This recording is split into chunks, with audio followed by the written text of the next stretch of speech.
Big notice அடிச்சு வீடு விட கொடுக்கலாமா? அப்பதான் நிறைய ஆளுங்க வருவாங்க. அக்காவை கூட்டிட்டு வரேன்னு போனவன் இன்னும் ஆளையே காணும். அக்காவை கூட்டிட்டு வரானா இல்ல கடையை நடத்த மாட்டேன்னு சொல்லுவானு தெரியலையே. நீ என்ன அடுத்தது என்ன பண்ணலான்னு யோசனை பண்ணிட்டு இருக்கியா?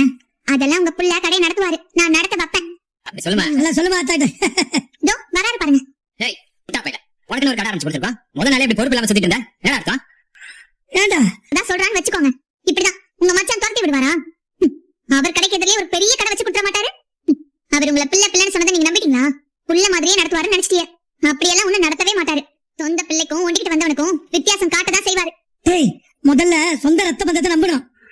கண்டவனே நம்ப கூடாது. கண்டவனை நம்புறியா? இப்ப என்ன பாத்தல? அக்கா என்ன புரிஞ்சுக்கவே இல்ல. அக்கா பசங்களும் என்ன புரிஞ்சுக்கவே இல்ல. ஆக மொத்தத்துல யாருமே என்ன புரிஞ்சுக்கவே இல்லன்னு. அவங்க இதெல்லாம் புரிஞ்சுக்க மாட்டாங்கடா.